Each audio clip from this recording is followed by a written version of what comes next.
So further Krishna says, Ye chaiva satvika bhava rajasastamasaschaye matta eveti tan vidhi natvaham teshu te mai.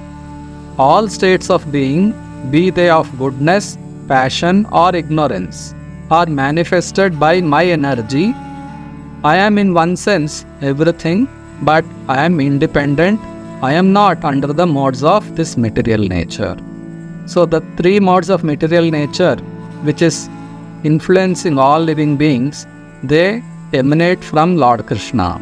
So clearly Krishna is telling, Ye chaiva satvika bhava rajasas tamasaschaye. Material energy is manifest in this world through these three modes of nature, which act on every living being. So those living beings who wanted to enjoy without Krishna, they come under the influence of this material energy and they forget their original nature, they forget their relationship with Krishna, and they try to exploit the material resources here for their personal sense enjoyment. So these material modes of nature, which is Sattva Guna, Rajo Guna and Tamo Guna, they are coming from Lord Krishna. But Krishna is not under the influence of the three modes of material nature. When Krishna appears in this world, he is the Lord of the material nature. He doesn't come under the influence of material energy. We are all conditioned souls. We are all affected by the influence of modes of nature. Because of the modes of nature, this material body is created and we feel the pains and pleasures of this body as long as we live in this material world.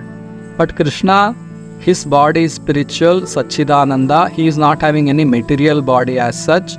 So he is beyond the laws of material nature. His body never deteriorates. Our body, it grows older and then one day we will have to give up this body and enter into one more body. So in our case, body is different and the soul which is dwelling in the body, soul is different. But in Krishna's case, Krishna, the two-handed form of Lord Krishna, is completely spiritual. He is not having any material body. Krishna's every part of his body can perform the function of any other part of his body. Lord Brahma says in the Brahma Samhita, Angani yasya sakala indriya vrittimanti pashyanti panti kalayanti chiram jaganti. Krishna's every angani yasya sakala indriya vrittimanti. Krishna can not only see through his eyes, he can eat through his eyes, he can talk through his eyes. Pashyanti panti kalayanti chiram jaganti. He can create the entire material creation just by glancing. The power of Krishna's glance is so powerful that it can bring about creation. When he glances over his material energy, immediately there is creation. That powerful is his glance. So every part of Krishna's body can perform the function of any other part. So that is spiritual. Krishna's body is spiritual. And Krishna can expand it to innumerable forms. He is there in the heart of every living being. Andantarastha Paramanu Jayantarastham. Krishna has entered into every universe as Garbhodakashayi Vishnu. He is entered into the hearts of every living being as Kshirodakashayi Vishnu. And is there in every atom as Kshirodakashayi Vishnu. So because of the presence of Kshirodakashayi Vishnu in each and every atom, there is so much of law and order in this material world.